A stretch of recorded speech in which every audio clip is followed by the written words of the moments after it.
Thank you.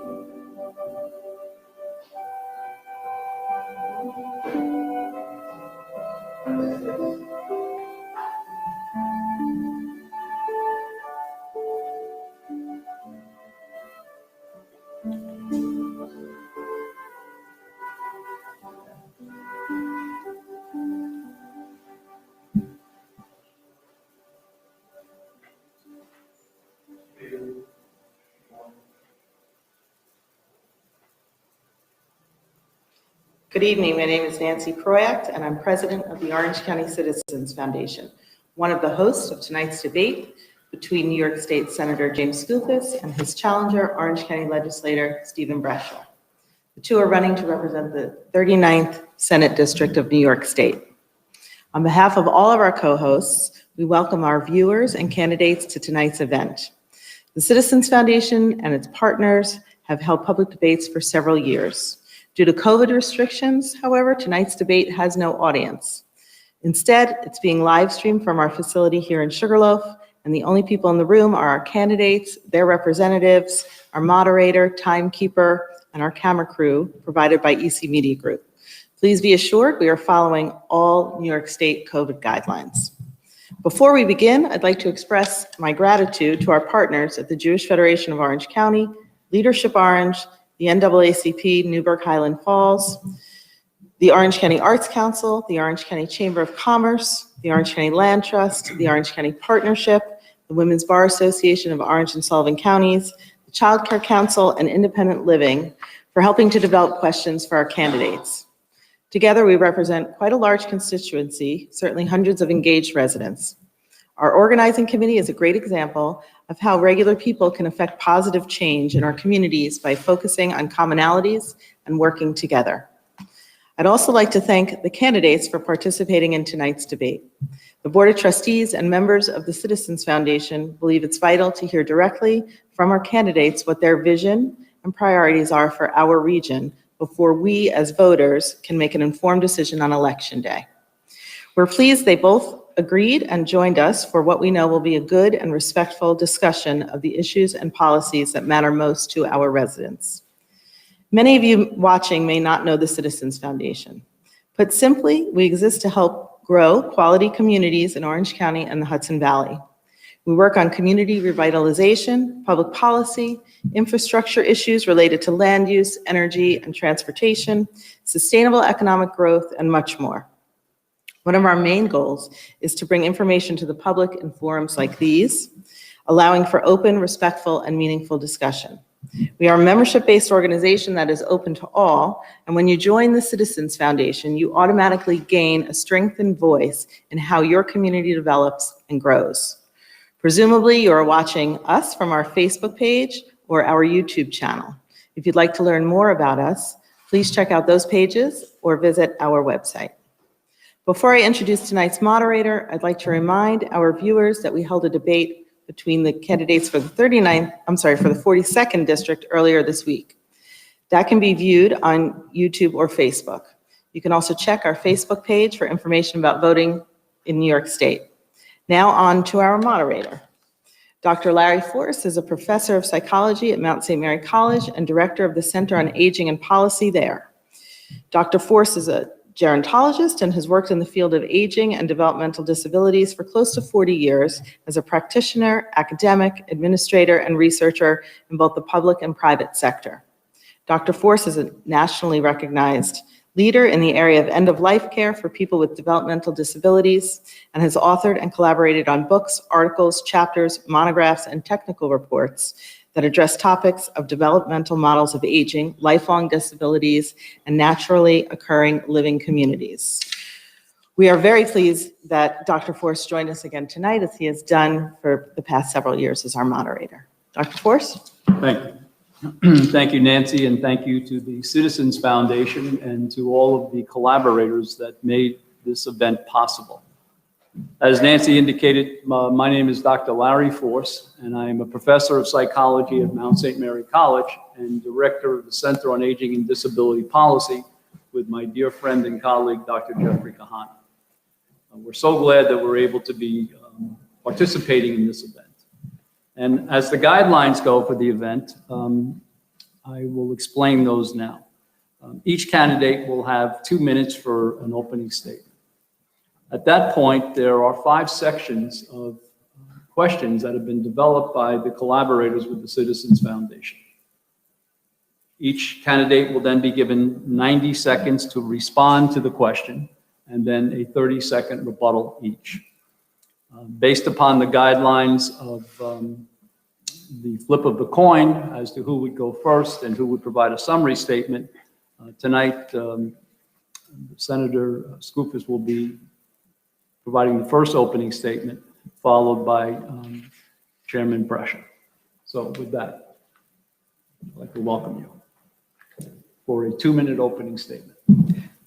Thank you. Good evening. I'd first like to express my gratitude to the Orange County Citizens Foundation and all of the many organizations that have brought legislator Brescia and I here to speak to the issues and speak to tuned-in voters literally just a few days ahead of when they go to the polls. I've had the privilege to represent this state Senate district for the past 2 years. Prior to that, I've represented many of these same communities in the Assembly for 6 years. And the way I do this job, my governing philosophy, is I go to the mat for my constituents. I go to the mat for the communities that I represent, whether it's an individual constituent issue, whether it's a local community issue, whether it's a state issue. I put every ounce of my fiber and being into the work that I do to make sure that my communities and my constituents are heard both locally and in Albany. Over these past 8 months, it's really been hell on earth for a lot of families and most, if not all, communities in New York State during the COVID-19 pandemic. And coming out of this, hopefully, we need to focus on 2 very specific, very related items. One, over the next 2 years, the next term of this senator has to protect our public's health. Nothing else works, nothing else matters if we don't first protect our public's health. And on a parallel track, we have to rebuild the economy. We've got to rebuild our small businesses. We've got to put people back to work. That's the focus. This is not the time, it's never the time, but especially now is not the time to send someone to Albany who is a lifelong partisan, who is going to wage ideological crusades. We need someone with a steady hand on the tiller, a level head, and someone who digs in and does the work. I look forward to doing that work the next 2 years. Thank you, Senator. Chairman? Thank you, Larry. Thank you, Nancy, Citizens Foundation, and all the sponsoring agencies for bringing us together tonight for this debate. I would like to say that I'm running for the New York State Senate because I love my community. I love public service. I've been serving in that capacity for a good part of my life. And I'm not a career politician, as might be alluded. And I want my sons to grow up knowing that hard work still means something in New York State, and respect to the law still means something in New York State. And you help those who can't help themselves. And that's very important. It's been part of my mantra my whole life. And, you know, I'm running mainly because I don't like the direction the state of New York is going in. It's less affordable, it's less safe, and it's just not a fun place to live, or it's not the Empire State anymore that we grew up with, many of us. And we need leadership in Albany, and we're not getting that right now.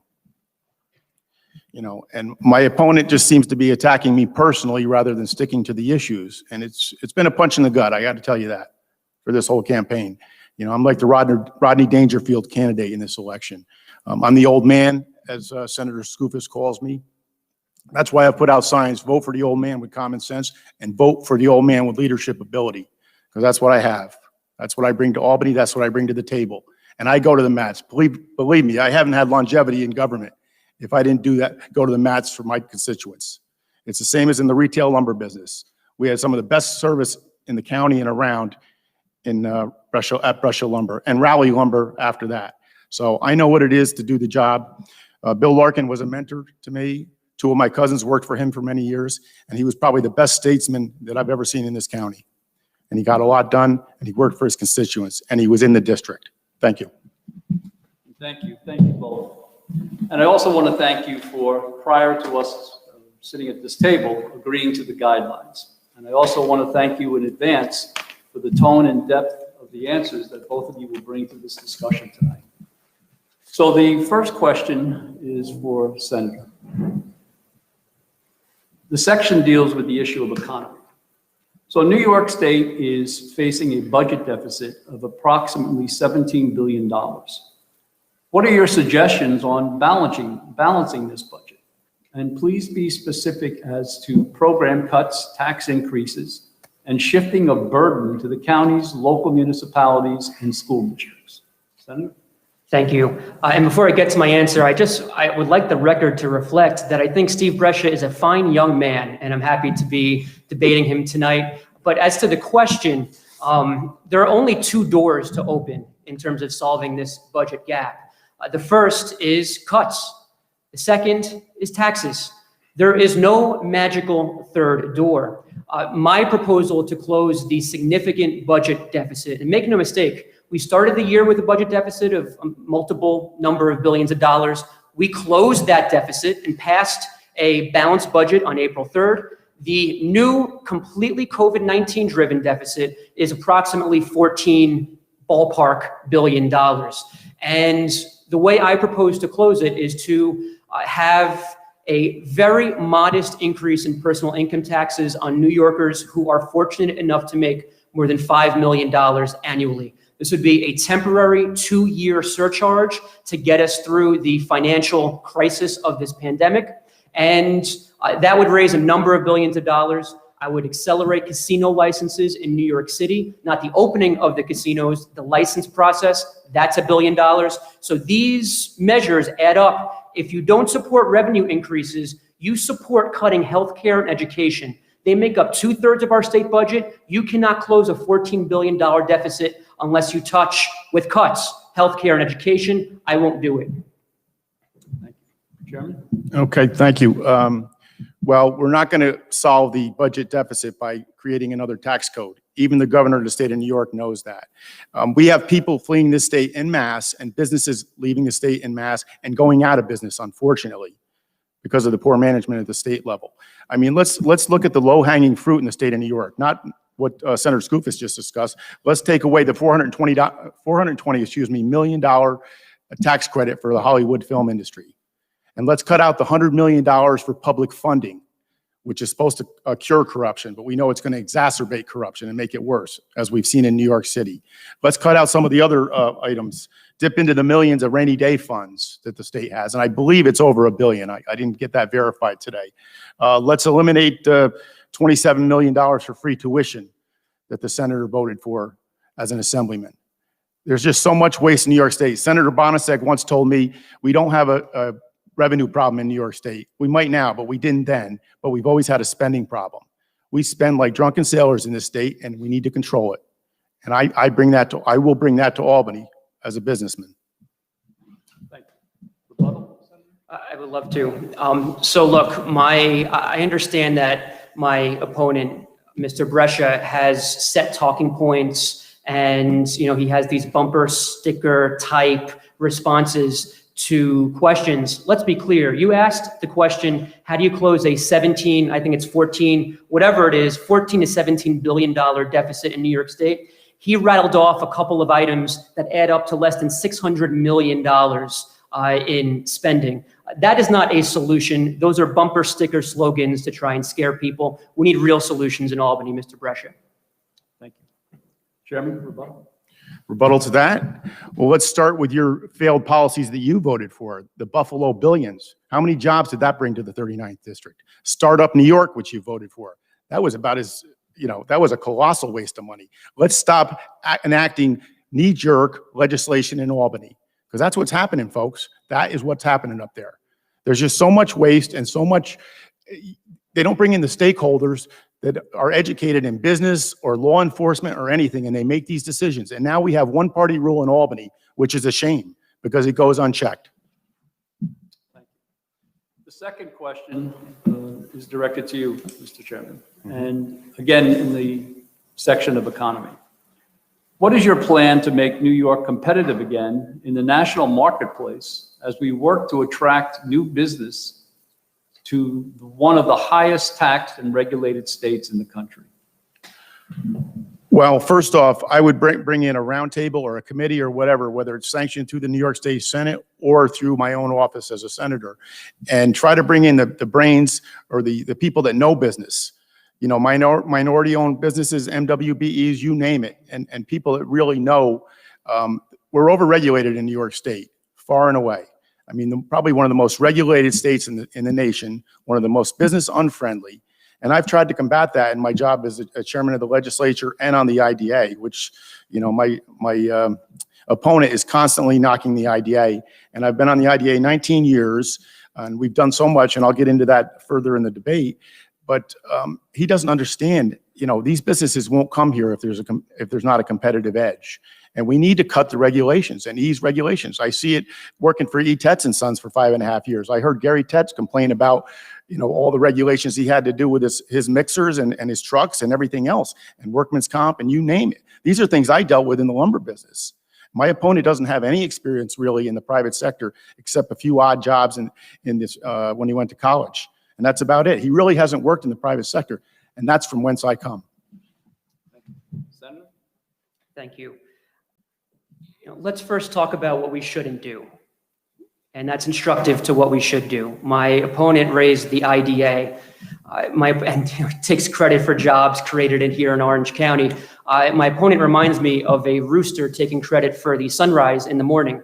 You literally have nothing to do with job creation in Orange County on the IDA board, because the matter of fact is our state comptroller just a few years ago audited the Orange County IDA and pointed out that for every job that you quote unquote create from the Orange County IDA, you spend $101,000 per job in taxpayer subsidies for those employees that you quote unquote create. That is 30 times the state average. So we need to stop doing that. That's not economic development. That's just plain old stupidity. Here's what we do need to do. We need to repurpose those kinds of economic development dollars, whether it's local or state ESD dollars, and repurpose them towards rebuilding our small business economy here in New York. Those are the folks who are leaving in droves and are struggling, especially coming out of the pandemic, not enormous warehouses that Steve Brescia rolls out the red carpet for. I'm the candidate that the National Federation of Independent Businesses has endorsed, one of only 2 Democrats running for state senate out of 63 races this year in New York. And that's because I stand shoulder to shoulder with our small business economy here in New York. Thank you. Chairman, rebuttal? Yeah, let's say something about the NFIB. If the NFIB had interviewed me, or the rank and file, they would have endorsed me, I'm sure. You have a friend in the NFIB, but you are no friend to business, Mr. Skoufis, no friend whatsoever. And those figures are absolutely not true with respect to the IDA and job creation. It's in the comptroller's report. No, wait a minute, let me finish. I have the floor. I probably only have 10 seconds left now, but you picketed Medline, and said, pay your damn taxes. And you're a guy that's probably been paying taxes 3 years of your life. Okay, I'll continue on now. Thank you. Senator, rebuttal? I don't even know how to respond to that. I've been, unlike what my opponent said, I've actually worked in the private sector for many years after graduating college. But that aside, I've been paying taxes for my whole adult life. The point is, I saved your taxpayers, your constituents, $10 million with what we did on Medline. You sat silent. You did nothing when a huge corporation was trying to rip off your taxpayers. I stepped in, worked with some of your constituents in the village of Montgomery, and we saved your community $10 million.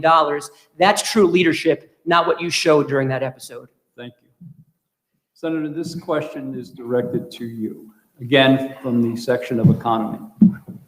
Many people are excited about the potential for green jobs in our region and state as a result of the Climate Leadership and Community Protection Act. What are those green jobs, and how would you propose bringing them to the Hudson Valley region? Please. So I was proud to be part of a small work group of 4 or 5 state senators who authored the CLCPA climate change legislation last year in the state Senate. And make no mistake, it is the most aggressive, comprehensive climate change legislation in the entire country out of all 50 states. And we ought to be proud of that here in New York State. The simple matter of fact is that the future of energy economics is around renewable energy. You know, there might be a languishing fossil fuel project here and there, but we're at the tail end of that point in history in our time here in New York. The entire energy future is going to be renewable. We'll be off electricity generation from fossil fuels by 2040 and completely carbon neutral by 2050. And that, what we passed last year, is a market indicator, a market signal to everyone in this industry: come to New York, because this is the direction we're moving in. What we now have to do is make sure that those are good paying jobs. We have solar and wind proposals throughout the state. We have to make sure those are all prevailing wage, and that the people who are on those jobs are not getting paid minimum wage. And my opponent actually is an opponent of increasing the minimum wage. I think we need to be paying our workers more, not less, here in New York, whether it's energy work or otherwise. Thank you. Chairman? Yes, I've always been fond of that saying, you have to demand the impossible to attain the possible. But this green energy plan, you know, and believe me, we should do more and more every day with renewable energy sources. But it's just not really attainable. It's way above and beyond what we can attain. I mean, I forget what the percentage is, 30% or 40% by 2030, I believe, and 85% by 50. It's just not going to happen, folks. It's just not going to happen. Like with Dan Scammer, I mean, we need to look at other sources. When Indian Point closes down, we are one of the highest rates on utilities in the country. And when Indian Point closes down, I mean, Dan Scammer has a plan to make it much more safer. It's operating today, by the way, much safer than what it is today, and they're not going to use water from the river. But we have to look at possibilities like that, because what's going to end up happening with this out of the world aggressive plan, which is the most aggressive in the world, not just the country, is that we're going to end up having small nuclear plants around the state, unfortunately. And that's what's going to happen. So, of course, we want the jobs, but I had a solar plan in the village of Montgomery for 3 years for about 3 or 4 acres. The governor vetoed it. Then we figured out how to do it with the land. But then by the time we got ready, the return on investment wasn't there. And the same thing with the County of Orange. We did a field by the 911 center, and that's not, it took forever to get it going. And I don't really know that we're really, you know, in the plus on that, to be honest with you. So we need to stay in reality on this. That's all. Thank you. Senator, rebuttal? Sure. So I just fundamentally disagree with Mr. Brescia that this is unattainable. And look, I'm someone who listens to scientists and listens to researchers and people who devote their life to their fields. And those very people would also vehemently disagree with Mr. Brescia. I don't know where he gets his facts from or what his expertise is that he can state unequivocally tonight that these mile markers in the CLCPA from last year are impossible to attain. I would love to hear, you know, what PhD he had or earned in secret, or how his expertise informs that opinion. That's not what the scientists say. That's not what the researchers say. In fact, they all say that not only can we do it, but we have to do it. Otherwise, there are severe negative consequences. Thank you. Chairman, rebuttal? I mean, listen, believe me, you ask anybody in New York State other than the extreme environmentalists if it's going to really merit out at the end of the day. And I'm glad that you talked to all the scientists and you know that how it's going to work out. But once people get their utility bills in a couple of years in the 39th district, they can look to you and say, you know, I told you so. Thank you. Chairman, this question is directed to you, again, coming from the section of economy. What efforts have you made or will you undertake to support equitable wages for healthcare and home care workers? That's a good one, Larry, and I'm not really exactly sure. I mean, we need to definitely look in that field because it's, we're losing people in the county of Orange in those fields left and right because it's just not affordable. So I would have to meet with the stakeholders and try to come up with a plan where we can raise wages in that regard. And I really don't have a problem with raising the minimum wage, but it's got to be a reasonable raise. And I think to do it knee-jerk overnight the way it was done, as the senator alluded, that it's a good thing and I'm against it. I'm not against it, but I think we need to look at that and talk to the healthcare professionals and find out how we can do it. But we need to cut spending in the state of New York and not just with my little sound bites that were alluded to as well. There's got to be some hard cuts in New York State too. The rainy day funds, the millions, the billions, I should say, in the rainy day funds and all the wasteful spending that goes on in New York State. So I would definitely like to look at that and talk to the people that know what they're talking about. Thank you. Senator? Thank you. I would just point to people or point people to Mr. Brush's website where he unequivocally states his opposition to increasing the minimum wage. You don't take my word for it. But to your question, I have met with the stakeholders. I have met with the home health aides. I have met with the caring majority organization that has taken on this position and really made it their cause over the past couple of years. Independent living, so many of these stakeholders I've met with and spoken with, and there already is a plan. And the plan is that we need to shore up our fiscal intermediaries, FIs, like independent living. They've come under attack by the governor and some others over the past couple of years. We have to support our consumer-directed home program where family members and relatives and friends and others can be hired by the families affected by disabilities as opposed to sending them somewhere, a nursing home elsewhere. These are the programs that we have to support, and we fundamentally absolutely have to raise these poverty wages. My mother was actually a home health aide in the final years of her professional life, and it is enormously difficult work. And the wages that these men and women are paid are, quite frankly, disgraceful. And so to the extent that we can support these workers from the state level, it is essential because we're hemorrhaging from this workforce. And as more and more folks get older, we're going to need additional, not fewer, home health aides. Chairman, rebuttal. Yeah, let me just clarify that minimum wage. I didn't want to raise the minimum wage to $15, and it was compromised down to $12.50, I believe, up in our area, not New York City. But that hurt a lot of businesses, and people lost jobs over that, and companies automated. So what was the net sum of that? It really didn't work out the way they planned it. And I'm open-minded to improving the wages of healthcare workers anywhere. I just needed how it's done without costing taxpayers an exorbitant amount of money. Thank you. Senator? I have nothing to add. Thank you. Thank you. Senator, this question again deals with the section of economy, and it's directed to you, and it's the last question in this category. Many of the larger scale economic development projects in our region require a good deal of energy. Given that Indian Point is scheduled to close shortly, what is your plan to support economic growth that requires significant, reliable, and cost-effective energy? We're fortunate in that we have a number of really imperative projects in the pipeline to replace the nuclear power from Indian Point going offline. For example, one project that I support and have worked with stakeholders on to improve and get to a point where most of the community in North Rockland in particular supports is the Champlain Hudson Power Express. It's effectively a power cord from hydro power plants up in Quebec, Canada, runs down the Hudson River, comes out of the Hudson in some sensitive environmental areas in the Haverstraw Bay. It comes into Rockland, back into the Hudson.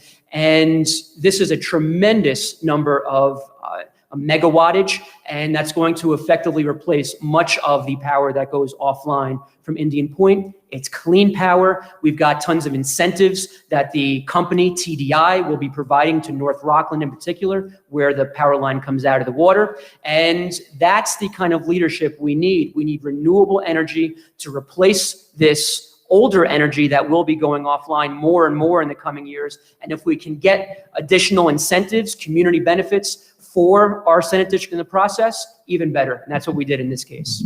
Thank you. Chairman? Okay, I'm not familiar with that project, but it sounds definitely worthwhile.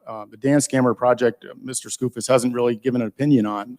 We had a short debate in the Times Herald Record, and he gave the vanilla answer, which tried to appease the environmentalists and the labor unions as well. Whereas I took a stand in the legislature. We passed a resolution, which we took a lot of heat for, but it passed, I believe, 12 to 7, and 2 abstentions.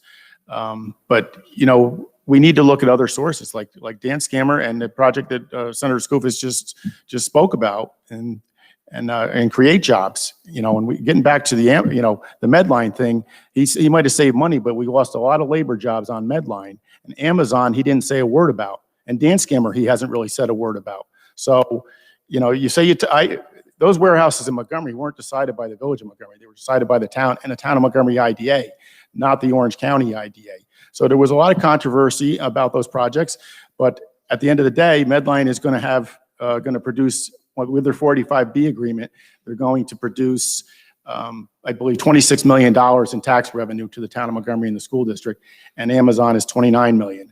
And I didn't take a stance on either one of them. You had your man at one of our hearings just trying to cause a little bit of commotion, but I think I was being responsible on that. So there's a balance, and we never really had any controversy with all the other development on County 99 in the Town of Montgomery, because it generates tens of millions of dollars to the Valley Central School District. Rebuttal?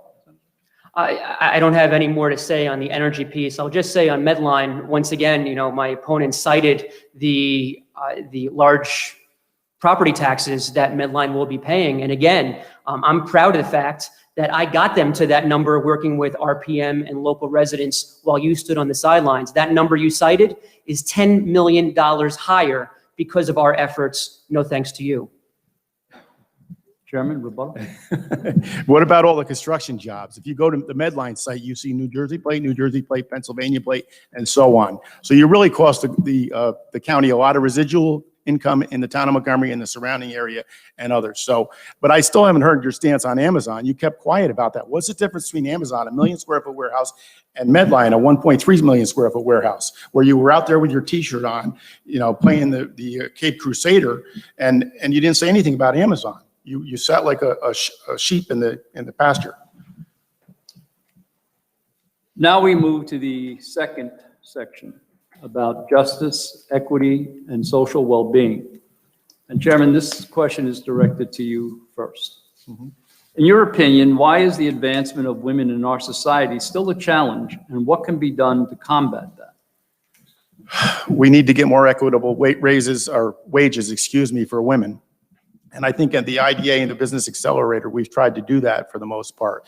Actually, I appointed the second lady to the IDA in almost 50 years. And I reappointed the first lady that was appointed to the IDA.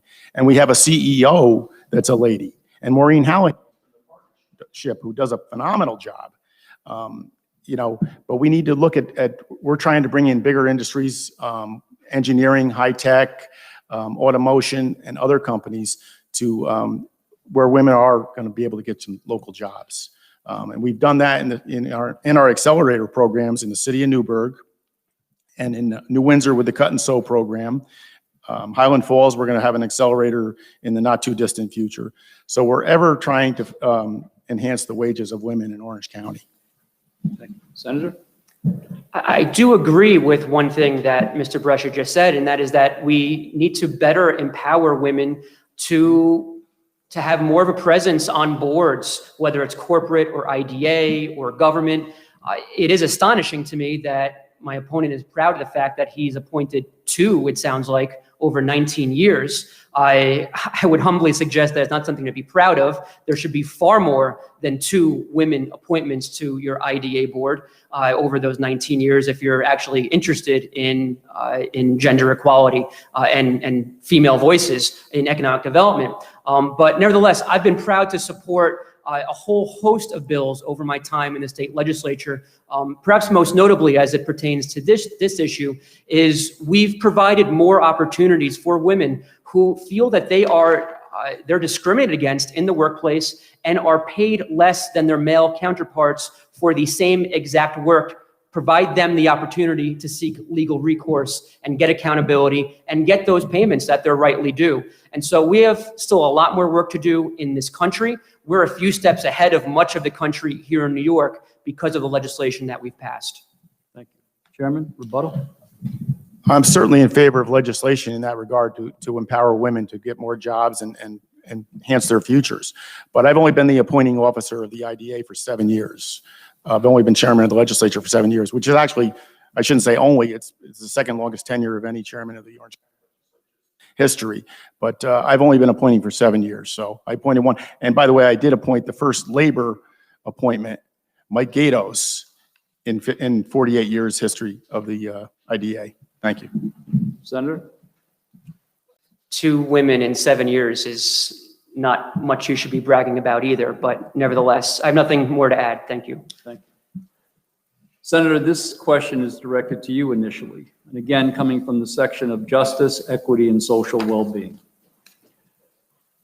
We have seen a recent spike in the COVID positivity rate in Orange County, specifically in the town of Palm Tree, along with similar spikes in Rockland County and areas of Brooklyn. Many residents in these communities have little to no internet access, no secular newspapers available to them, and fluency only in Yiddish.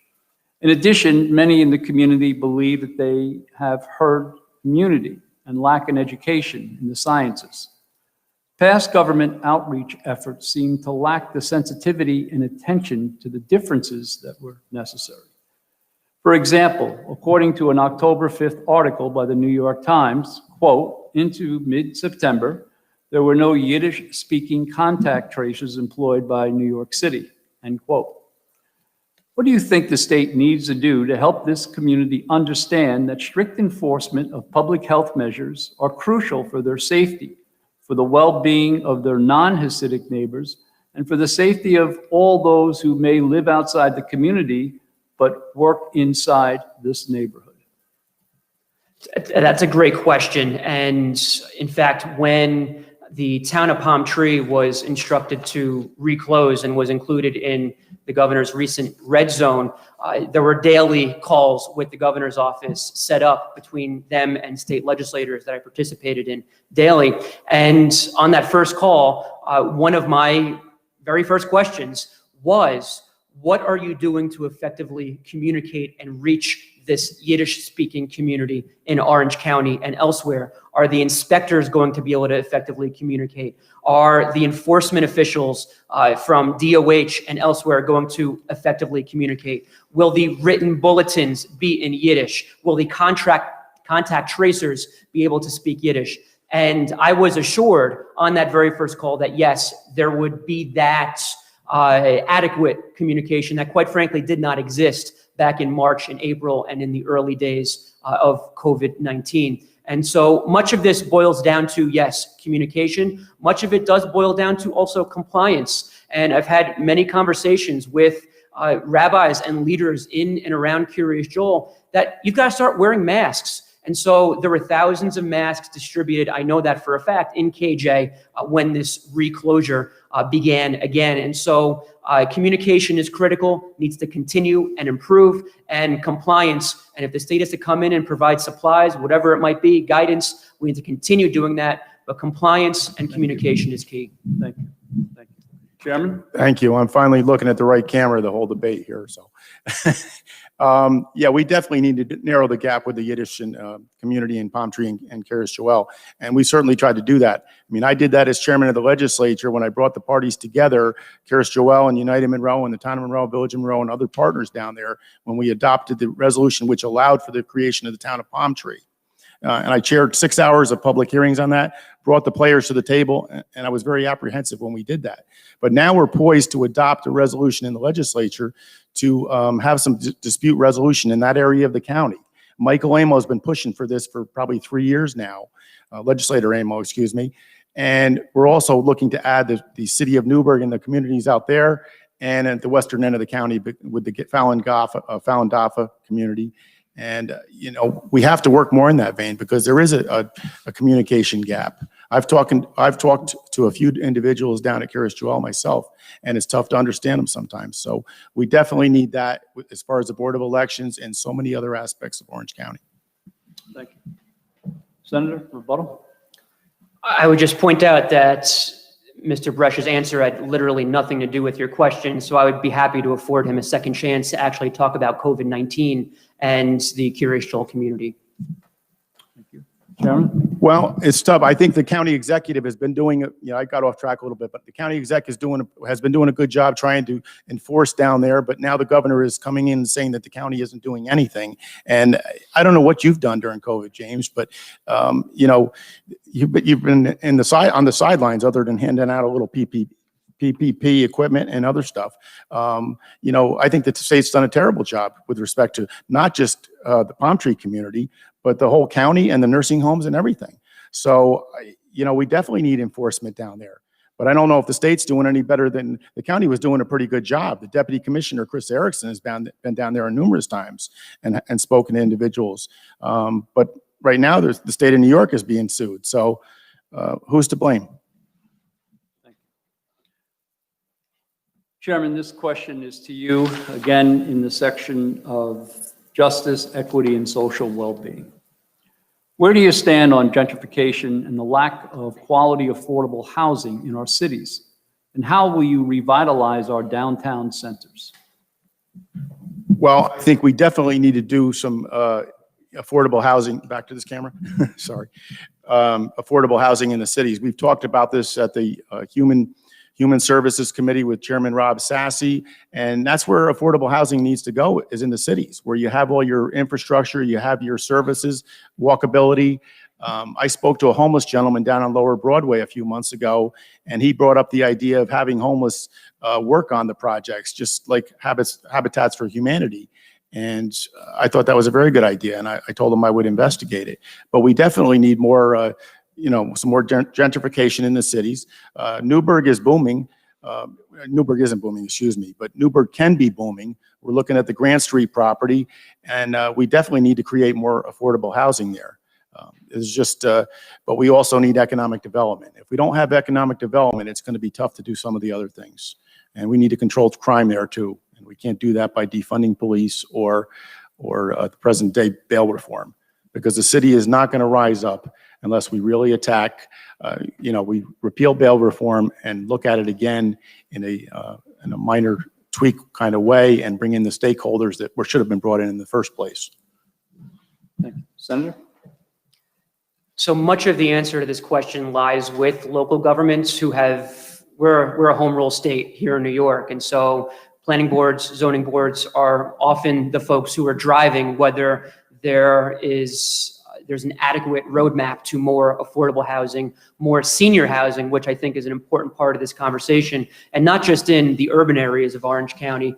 You go to Cornwall, Woodbury, Blooming Grove, you talk to seniors, there is virtually little for them in terms of senior housing in our suburban communities as well. But much of this is a home rule type of set of decisions. I do need to address something that Mr. Brescia said in the previous question, which is COVID related.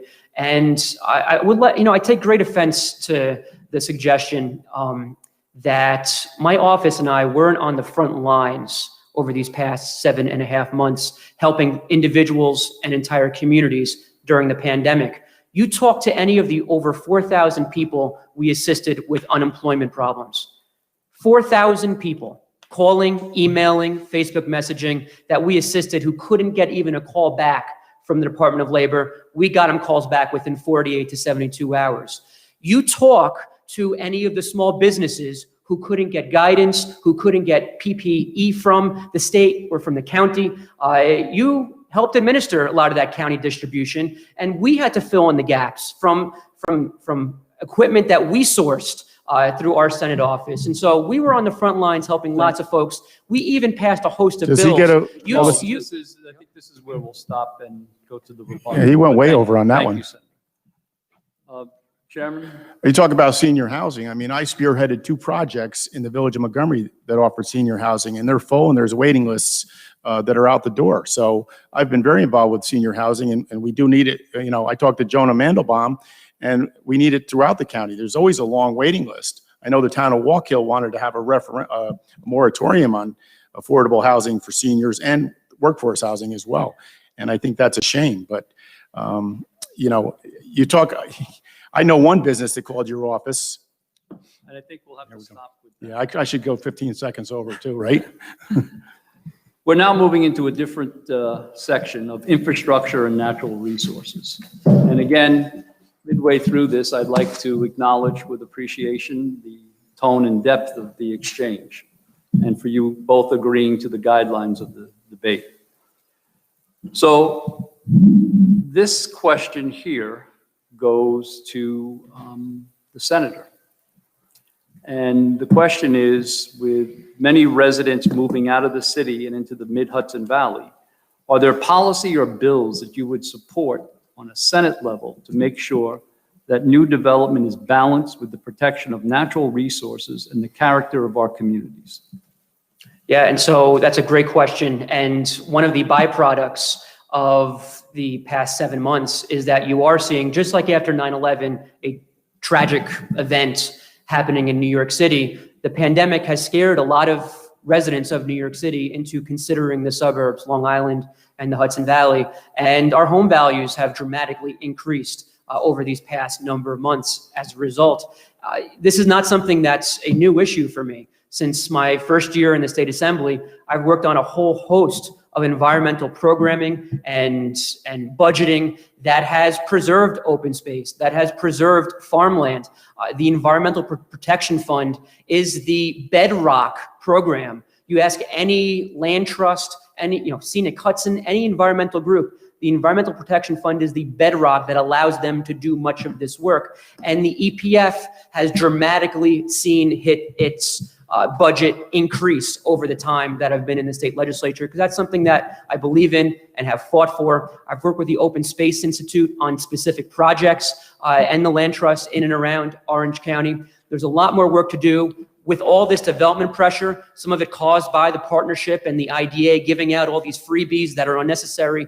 We need to make sure that we protect our open space. That's something I remain committed to. Thank you, Senator. Chairman? Okay, I don't know how he's helping open space. Maybe he's worked a little bit on it, but I have a resolution right here that was passed by the Orange County Legislature 20-0 with one absentee vote. And this has been a big bone of contention. You want open space for farmers and communities and give them the home rule that they deserve. This passed in the assembly at our urging and other urgings, because Ulster County has one and surrounding counties have one. And it was bipartisan in the assembly like it's never been before, with Carl Brabenec and Colin Schmidt and the Democrats, they all supported it. And even Jen Metzger supported it. And you single-handedly blocked it in the Senate. It got up to that third tier where it was ready to be passed, and you single-handedly blocked it. And it's no secret.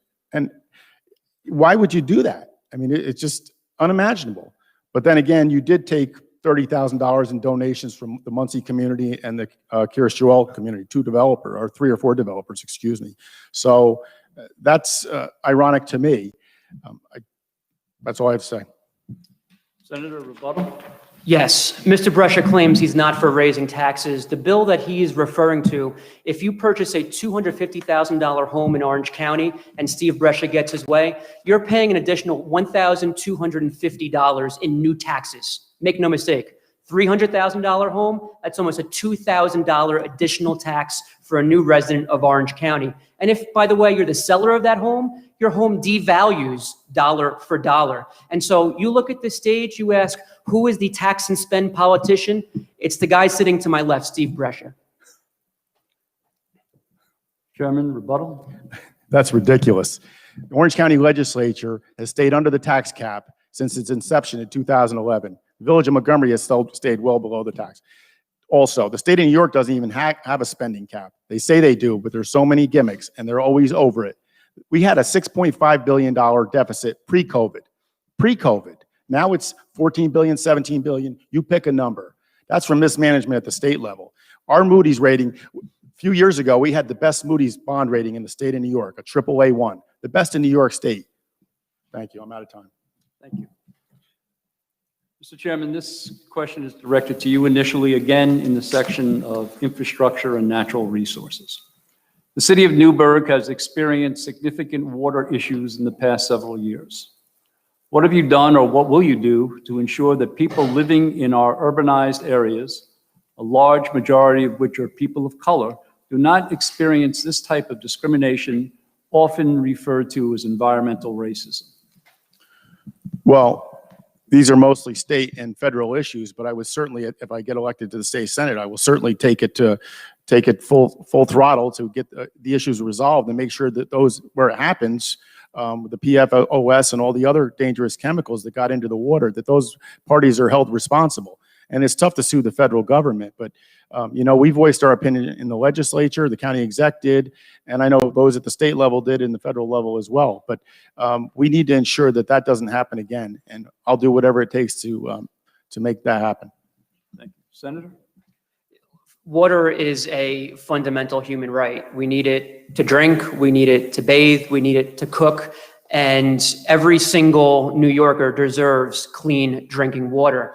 And so the city of Newburgh, look, over the past couple of years, I've made it a mission to try and move the needle and then some on this particular issue, from getting significant funding from the Department of Health to replace many of, we talk about PFOA and PFOS, there's also a lead problem in the city of Newburgh's drinking water for many properties. And so significant money to replace many of those lateral pipes where the lead has been accumulating.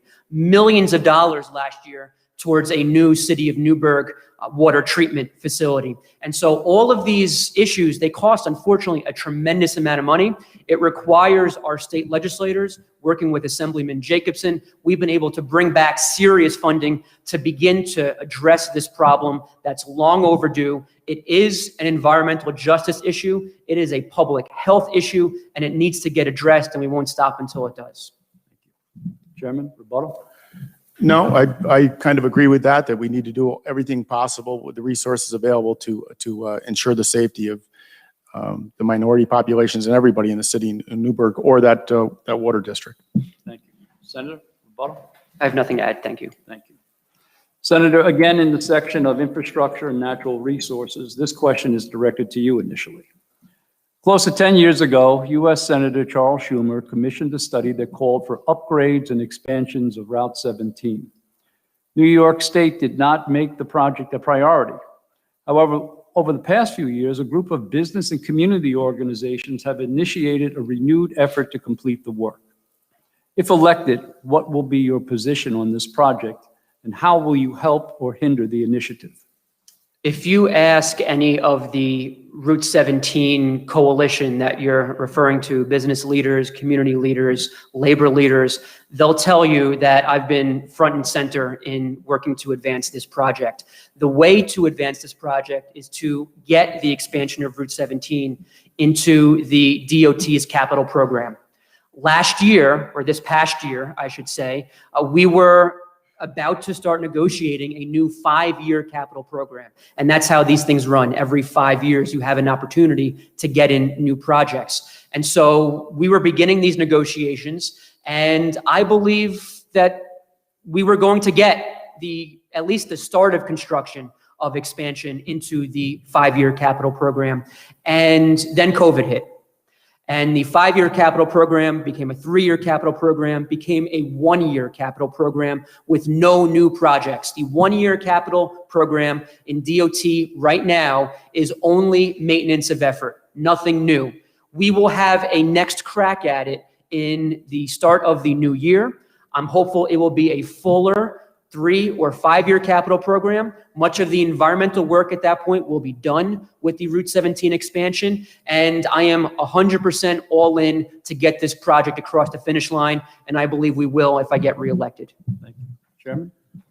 Well, I think Maureen Hallahan was one of the leaders on this effort, and I traveled that road for 5.5 years, and all over the place, and it was packed during the week. You know, I travel up there early in the morning, 6 o'clock, 6:30, and it was always packed. And we know it's a parking lot on the weekends, so this is long overdue. And I think the state is dragging its feet, and there should be more of a push. I mean, the plan has been in effect. They already celebrated the changing of the name to 86, but it's not happening, folks. It's not happening. I see these other member item projects going around throughout the 39th district, especially before election time. But this needs to be a priority for traffic concerns, to enhance and revitalize business throughout the Hudson Valley along that corridor. And I just don't think enough is being done. And you can sit there and say you're being a cheerleader, but nothing's happening. Thank you. Senator, rebuttal?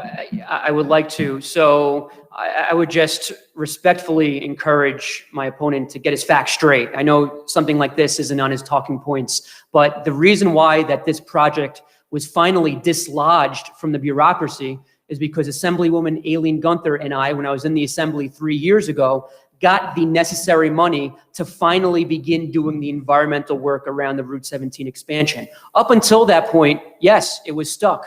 That's when it started moving. And the next capital program for DOT will get it done. That's why the operating engineers, who are the biggest labor stakeholder here, have endorsed me. Thank you. Chairman, rebuttal? Oh. In the words of Ronald Reagan, there you go again, James, taking credit for something that you didn't do. And if the dragging and the lag on this whole project, I wouldn't take credit for it, really. Thank you. We now move to the section of education. And Chairman, this question is directed to you initially. New York State's colleges and universities are struggling to keep their doors open during the COVID-19 crisis. For years, the state of New York has not paid its proscribed share of the SUNY bill and is currently not making good on money it said it would provide to the SUNY system this year. Between COVID and this long-term lack of participation, our colleges and our community colleges are in a very precarious position. What will you do to make our colleges whole? Well, I would certainly try to restore some of the aid from the New York State that's been taken away. But I have a legislator sitting out in the audience and a former legislator, and we've been arguing for years for the state of New York to pay their fair share of community colleges, especially OC, which we deal with in Orange County. That hasn't happened. We get charged too much for chargebacks when somebody goes to FIT in New York City or another surrounding college. And we need to do whatever we can to try to restore funding. I mean, school funding was cut also, as we well know, over 20%. So we need to restore that funding to schools and to colleges and make the state of New York pay their fair share of community colleges. Thank you. Senator? This is a question that Mr. Brescia and I largely agree on. The state has been derelict in fulfilling its promise of covering 1/3 of the state's community college costs. There is no denying that, and that does need to happen. The difference between Mr. Brescia and I is he doesn't want to raise any new revenue to do anything. He wants to make cuts. We have a $14 billion deficit. He doesn't want to raise any taxes except for, unless you buy a home in Orange County, by the way, and you're middle class or working class. But he doesn't have any way to pay for any of the things that he wants to do. Whereas I've made it very clear that I think if you make more than $5 million a year in New York State, we need to ask you to do the patriotic thing. Pay a little bit more, modest increase in your personal income taxes so we can avoid cuts to our hospitals, avoid cuts like this, further cuts to our education, and make sure that we can balance a budget. We fundamentally agree on the problem, Mr. Brescia and I. The difference is I have a plan to actually get the money to do it, and my opponent does not. Chairman, rebuttal? Au contraire, I definitely have a plan. And one of the main plans is what I said earlier in the debate, was to ease regulations on businesses. Most overregulated state in the country in so many regards, and highest utility rates. If we don't take care of that shop, we're going to lose revenue. We're losing revenue with businesses going out all the time. I heard you say in an interview on the radio, we have to sift through the rubble. The rubble was here a long time before COVID. Let's face it. And we need to ease those regulations. That's going to help a lot more than what your plan is. Thank you. Senator, rebuttal? I have nothing more. Thank you. Thank you. Senator, this question is initially presented to you, and again, in the section of education, and for both of you, this will be the last question in the category of education. The pandemic has highlighted that high-quality childcare is essential for healthy families and a healthy economy. There's a growing consensus that childcare is a public good, like public schools and libraries, and must be funded as such. Do you agree with this idea? And how will you prioritize and take a leadership role in ensuring that New York invests the funds needed to create a childcare system that is accessible and affordable for families that need it while paying child educators a living wage? That is an excellent question, and COVID-19 has really ripped the Band-Aid off of a lot of wounds here in New York State and exposed a lot of public policy failures or inadequacies, and childcare is certainly one of them. I'm of the belief that childcare ought to be a fundamental right to any parent that needs it. Over the years I've been in the state legislature, we have increased funding modestly, not nearly enough, but increased funding for additional childcare slots here in New York State. I will point out that a few years ago, Orange County actually dropped the poverty threshold by which parents in New York State could qualify for childcare subsidies, and only after public pressure did they revert and allow those parents to seek the subsidies that were available to them prior to that change. The matter of fact is we need to do a lot more on childcare. It does cost money, but ultimately, if we don't provide childcare, especially to mothers who want to return to the workplace, that has a deleterious effect on the entire economy. So we need to, not be penny wise and pound foolish here. Make sure we have the resources for childcare so that we can put more people who want to get back to work, especially coming out of this pandemic. Thank you. Chairman?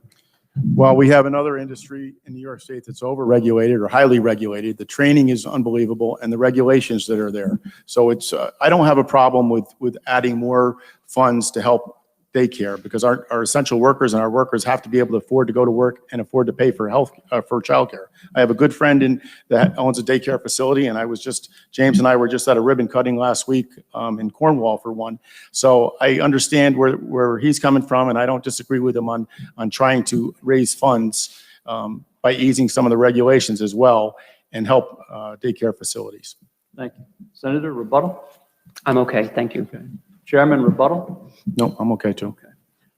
The next section, in the last section, is the section on leadership.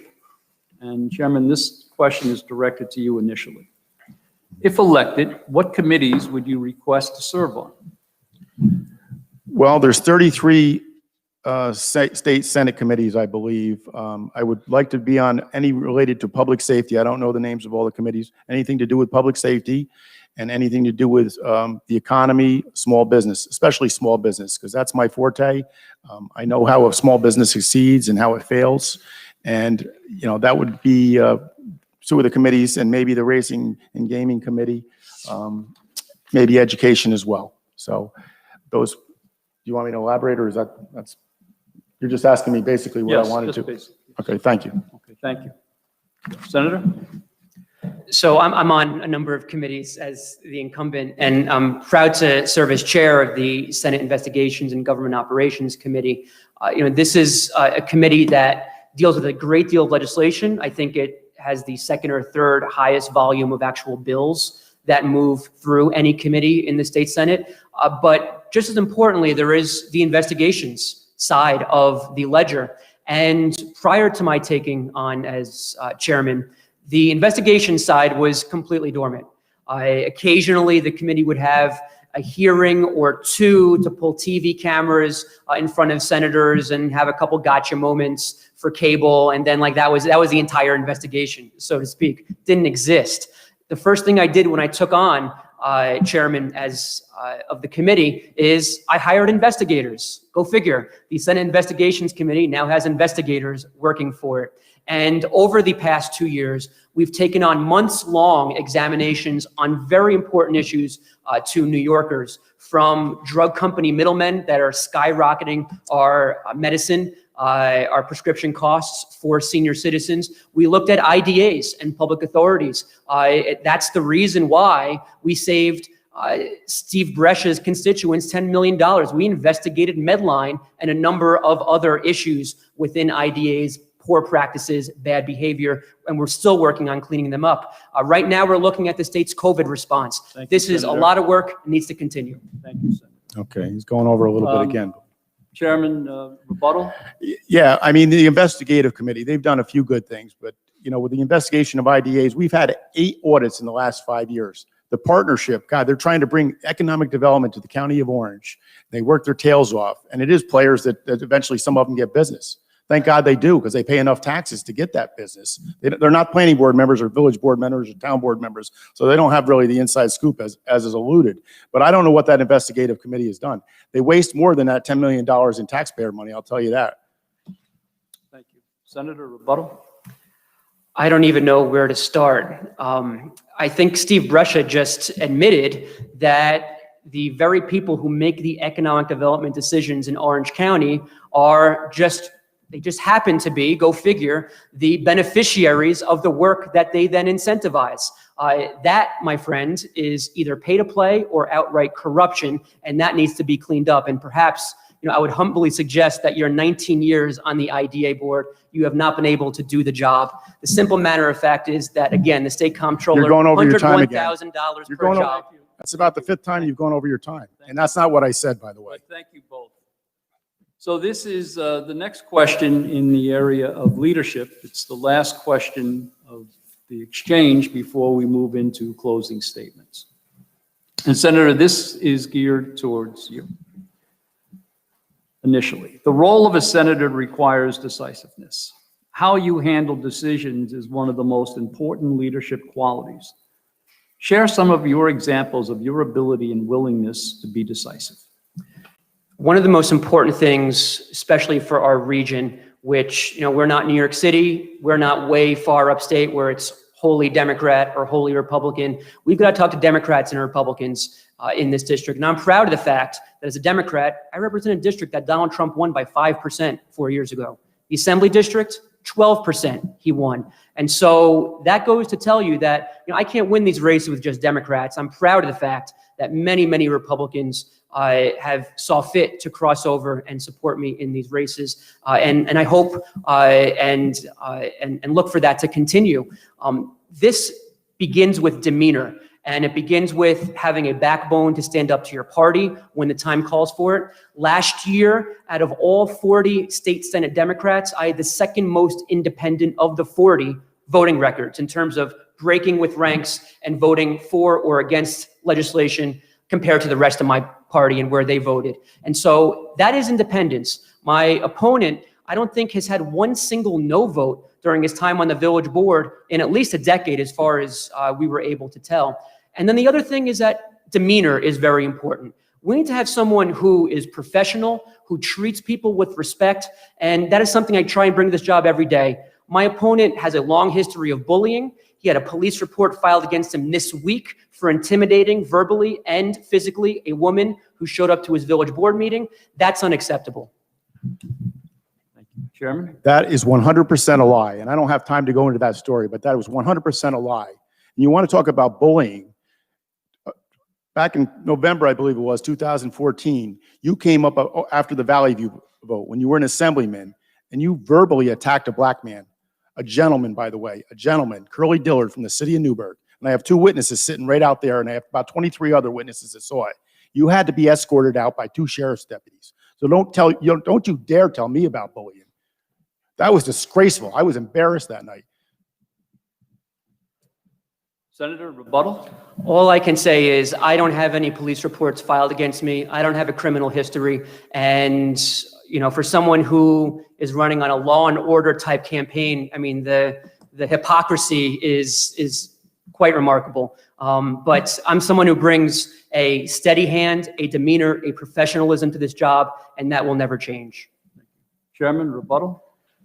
Leadership is just being that, crossing working with both parties and all those involved. And he's really never served in a leadership position. I've been mayor of the village of Montgomery for 30 years, and I don't do that without compromise. And chairman of the legislature, because I go across party lines and I talk to people. And you can bet your bottom dollar that some of those people that cross-voted for you last time aren't going to vote for you this time, especially those in law enforcement. Thank you. And thank you both for this exchange. We now move into closing statements. And based upon the rules and guidelines that were established prior to the debate, Senator will give the first closing statement for 2 minutes. Thank you very much. I want to thank you, the moderator. I want to thank the hosts, the organizations that have brought us together for the voters. And look, elections are about choices. And I think over the past hour or so, we saw some stark differences between what I stand for, what I believe in, what I've done, and what my opponent stands for and believes in and has done. A simple matter of fact is, over the next 2 years, we need someone with a level head. We need someone with a steady hand. We need someone who is going to rebuild our small business economy that's been in shambles because of the COVID-19 pandemic. We need someone who is going to protect the public's health.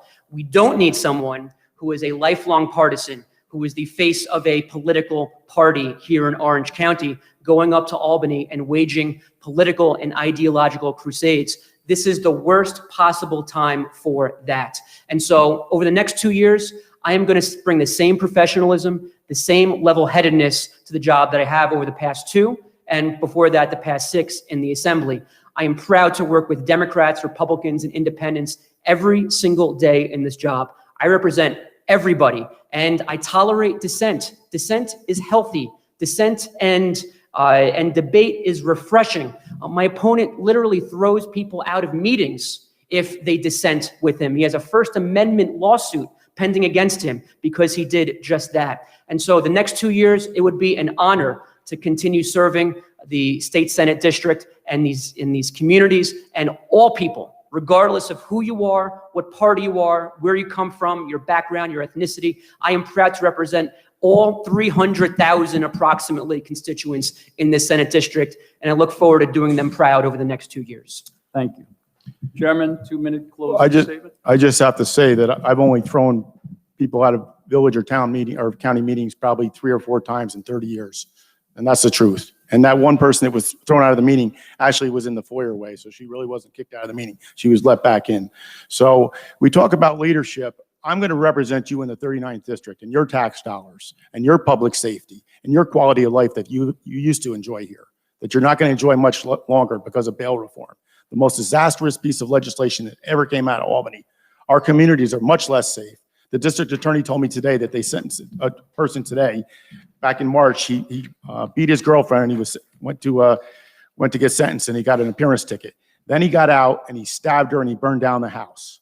That's just one of so many examples that our senator voting for bail reform and the repeal of 50A, which was another disaster, enacted in Albany with his knee-jerk legislation. He is no leader, I guarantee you that.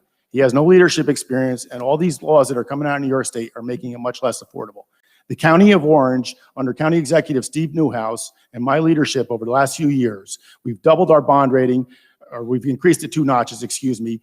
We've enhanced the Moody's bond rating, we've enhanced the Moody's bond rating. We doubled our fund balance. We're the envy of New York State. We're the most financially fit counties in New York State, and that doesn't come from a lack of leadership. You're getting in Albany a lack of leadership. Are your lives better today than they were 2 years ago when he became senator, or a few years before that when he became an assemblyman? I don't think so. Check the record. Vote for the person that has leadership ability, has common sense, is going to take it to Albany and make a difference. Thank you. Thank you. I'd like to thank both of you, Senator Chairman, for engaging in this discussion and exchange. And we'd like to thank all of you for joining us. That concludes tonight's debate. We'd like to thank to the event organizers, to our candidates, to our film crew, to our timekeeper. It was definitely a collective effort to make this happen. Please be sure to remember to vote this year. And early voting begins this weekend. Or, of course, you can vote on Election Day, November the 3rd. Thank you and good night.